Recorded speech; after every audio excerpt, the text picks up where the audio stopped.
the Secretary of Humanitarian Services, His Excellency the President of Botswana, other dignitaries. In Uganda, we approach health with two strategies. Just, I imagine, as it is done in many countries. The two strategies for health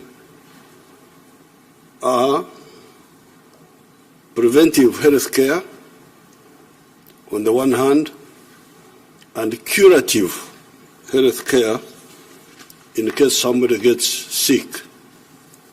Prevention, number one, cure if you can't prevent. That's our strategy. The preventive health care includes the following. Number one, nutrition through sensitization and education, because Uganda does not lack food of any type, carbohydrates, proteins, fats, vitamins, and other micronutrients. What is sometimes lacking is knowledge of what is needed and why. Consequently, some people overeat,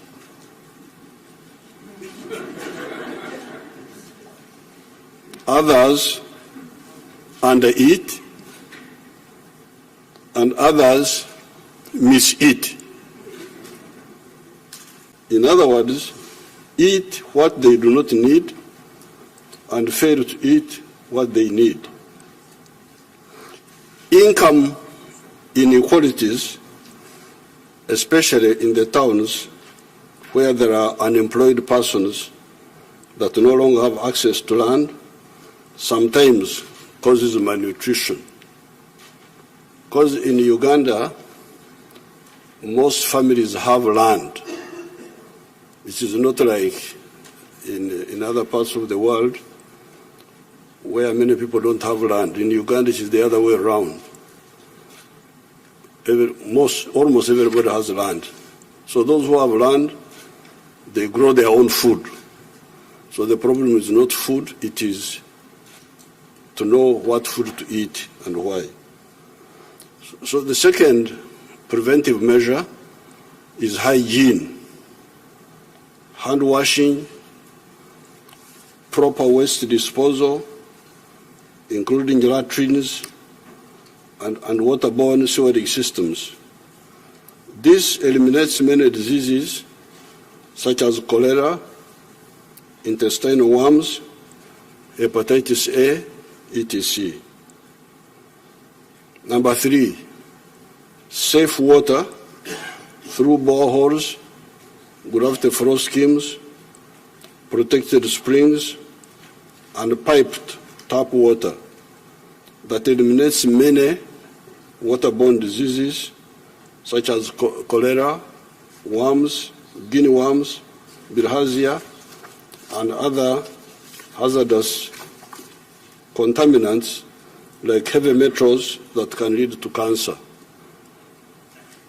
Number four, vaccination that prevented smallpox and vaccinations that prevent the following diseases: polio, severe forms of TB, tetanus, whooping cough, diphtheria, hepatitis B, cases of pneumonia, severe diarrhea, yellow fever, and HPV. And HPV is against cervical cancer in our young girls, and COVID-19. Number five, malaria prevention through the use of larvicides. If we could concentrate on that line, larvicides, killing the larvae of malaria of mosquitoes before they become mature mosquitoes. Draining of stagnant water, because Uganda has got a lot of water. 20% of Uganda is under fresh water. So that water is good for us, but also good for our enemies. So if we don't work on it, it can be a problem. The use of treated bed nets, etc.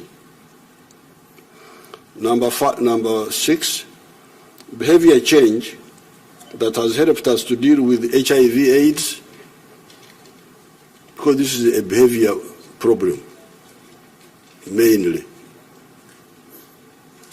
AIDS, you go and look for it, doesn't look for you. Corona-19, again, this is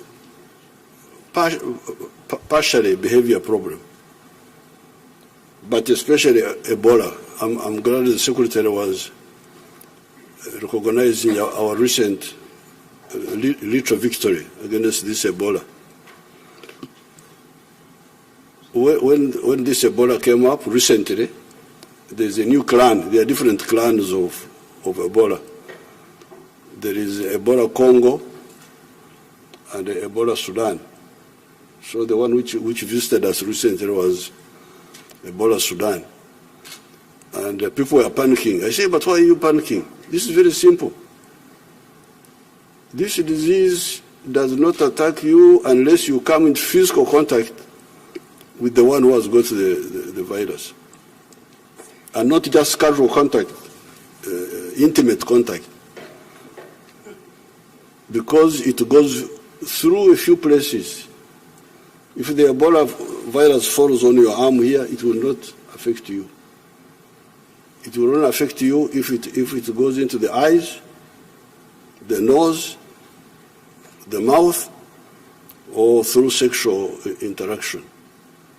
So, I told our people, but you know how the Ebola is going. Let's stop it. They were running around, but we stopped it. It's not such a big issue. Number 7, lifestyle diseases such as hypertension, diabetes, heart attacks, kidney diseases, cancers, alcoholism, etc. These can be prevented in many cases by appropriate conduct, e.g., not overeating. Why do you eat too much? Not smoking, not taking excessive alcohol, and exercising, etc. Number 8, this is all in the prevention. Protecting the environment, especially the quality of the air, that can help us to prevent some of the respiratory canal diseases.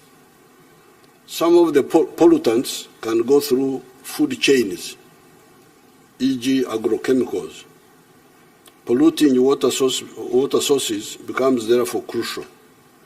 Those sources must be protected by ensuring that there are vegetation belts around the water bodies, e.g. forests, shrubs, etc., to make sure that we leave vegetation belts around the lakes, around the rivers, around the wells, so that they can filter out for us all these pollutants.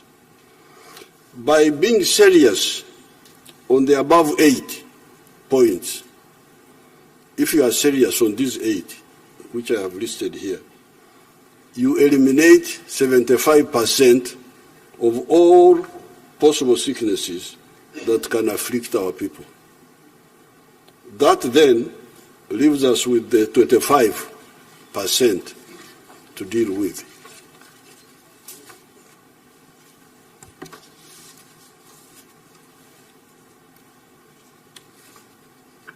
It is here that now the curative network of our medical centers comes in. In Uganda, we have what we call a health center 3 per sub-county. And there are 2,184 sub-counties in Uganda. Then we have health center 4 at the county constituency. And there are 353 parliamentary constituencies in Uganda, out of which 167 have the health center 4s. We call them health center 4s. A constituency has around 100,000 persons. The third tier has a district hospital. This should be 147 in Uganda. However, we now have 45 of them. There are then the regional referral hospitals, which should be 21. We now have 16 of them. There is then the National Referral Hospital at Mulago, plus other specialized national health assets such as the Women's Hospital, the Joint Clinical Research Center for AIDS. All the above are government health facilities.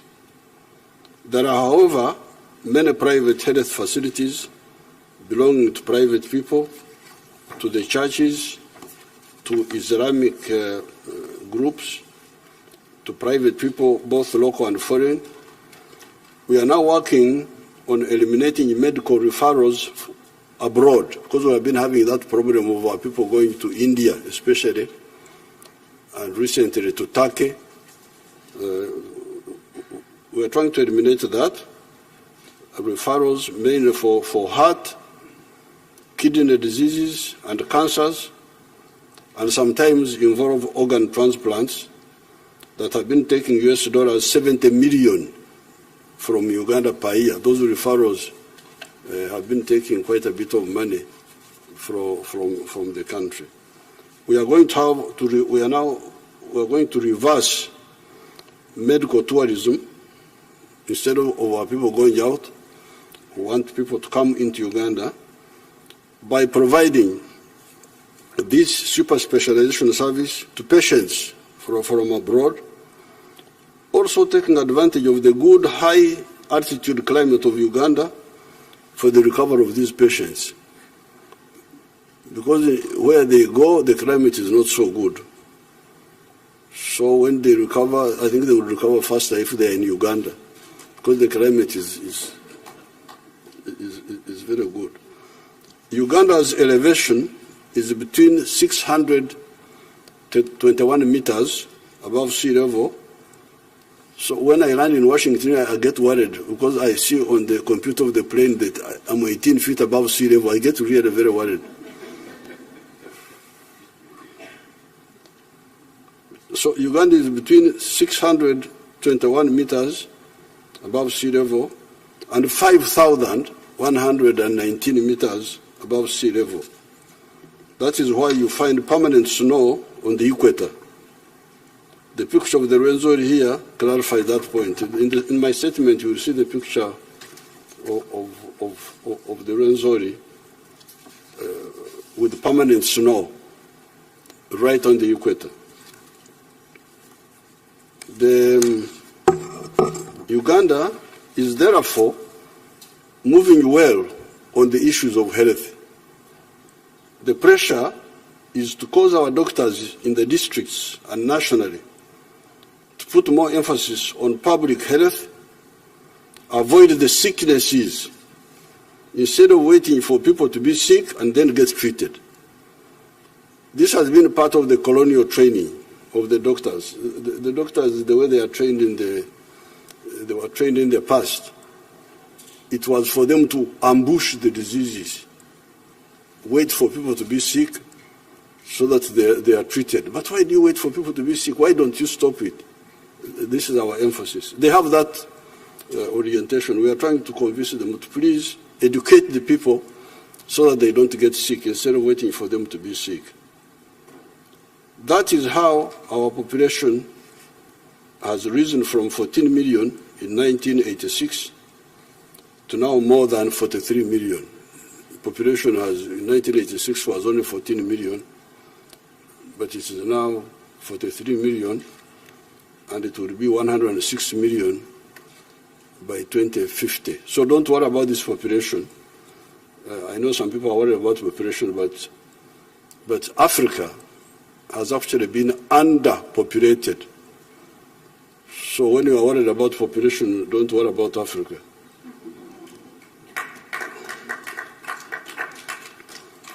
Africa is 12 times the size of India. You can put India into Africa 12 times, and it will fit there.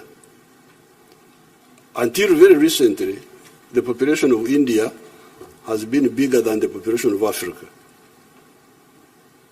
It is only now that for the first time, the population of Africa has overtaken the population of India.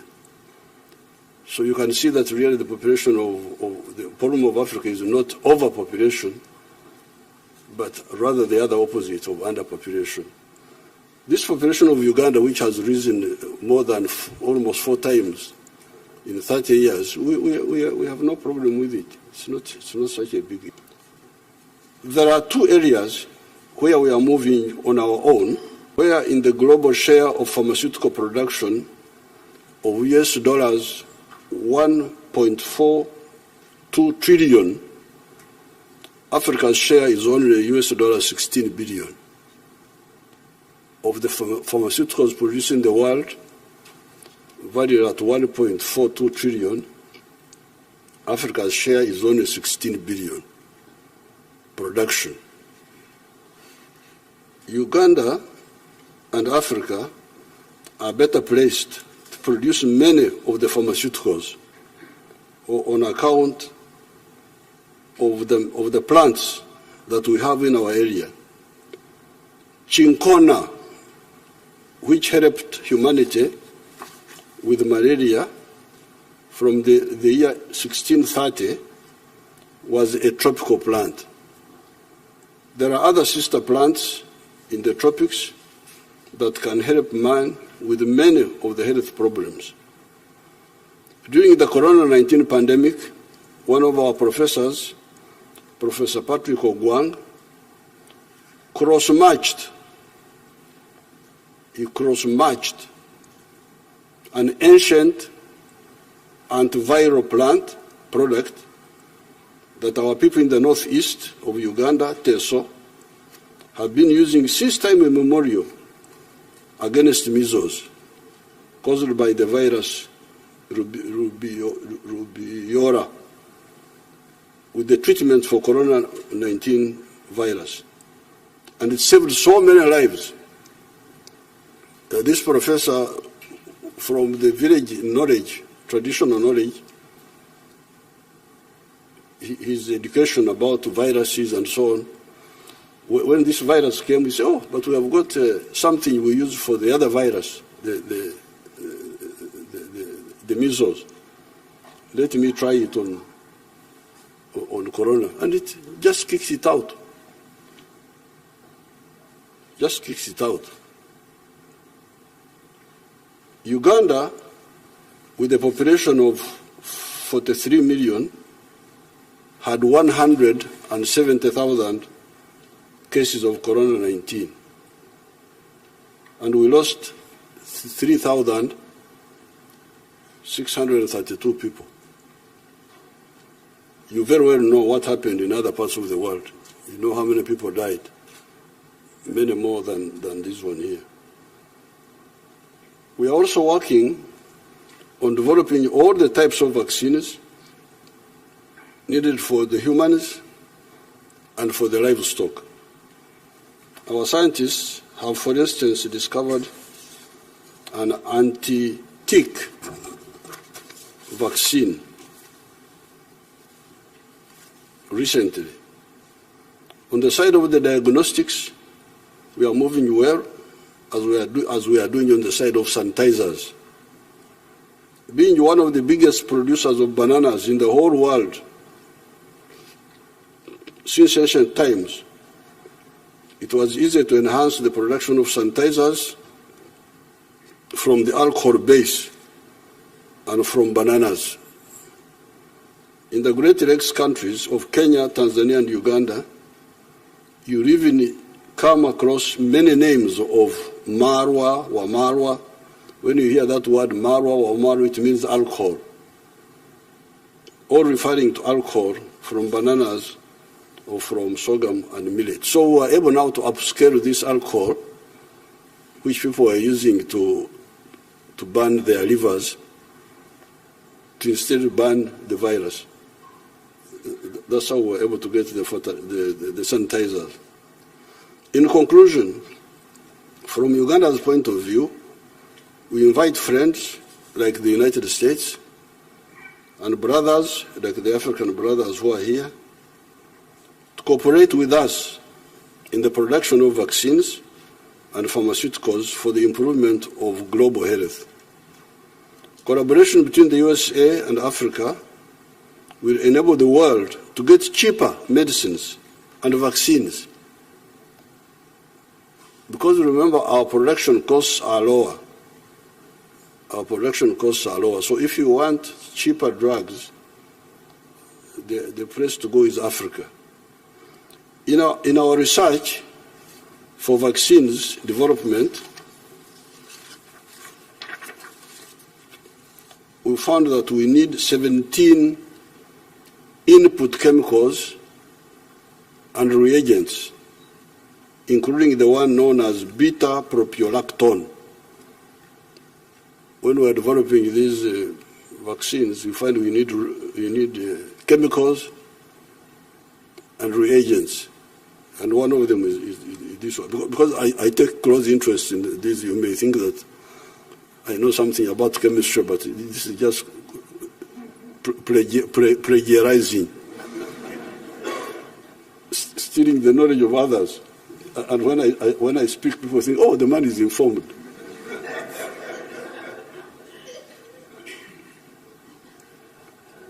Our scientists told me that this was from cassava that we usually produce in Uganda. So we're running around, ringing labs here, get us beta-propiolactone. Oh, what? Oh, but where is this made from? From cassava. Cassava! But we have all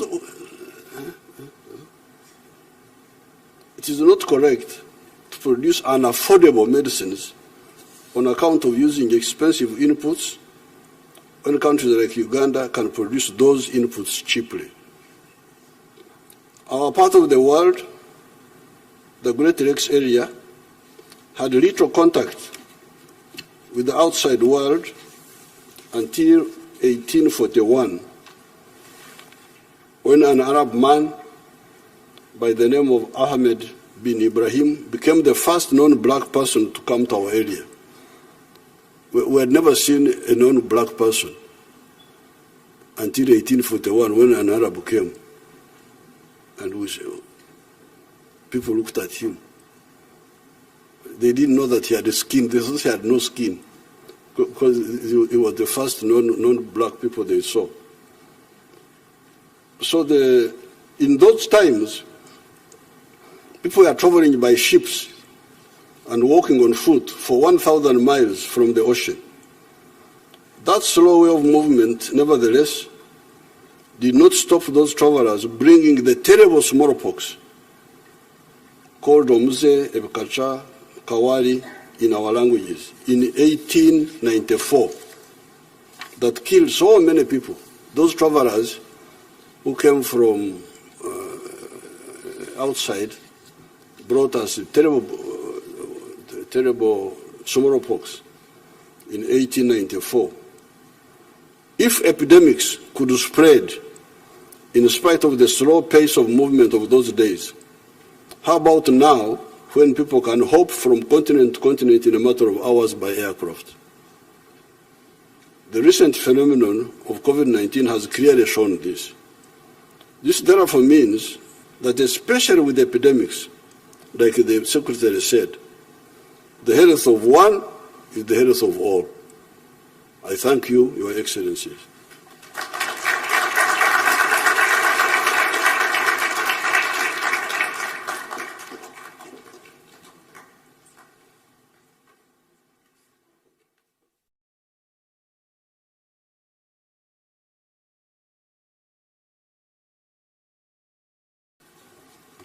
Thank you very much, Your Excellency, for those remarks. We have an expression here that we use that perhaps is used in Uganda, that an ounce of prevention is worth a pound of cure. So I'm grateful for where you started, and also grateful for where you ended in terms of a call to action with regards to how we might partner. So we're hoping to talk more about that through the panels that we will be hosting today. But before then, I would like to now introduce His Excellency President Mokgweetsi Masisi of Botswana.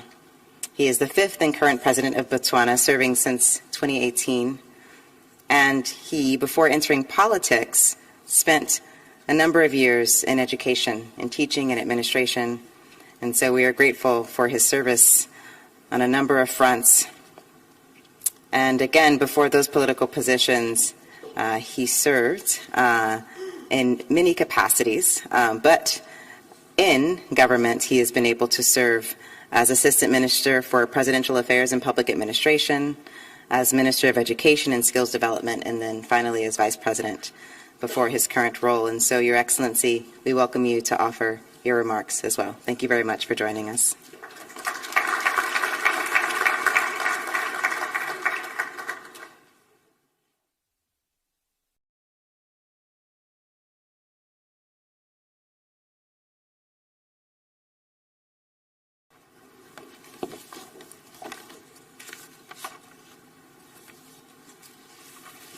Director of Ceremonies, Secretary, Mr. President, and distinguished guests, ladies and gentlemen, a very good afternoon.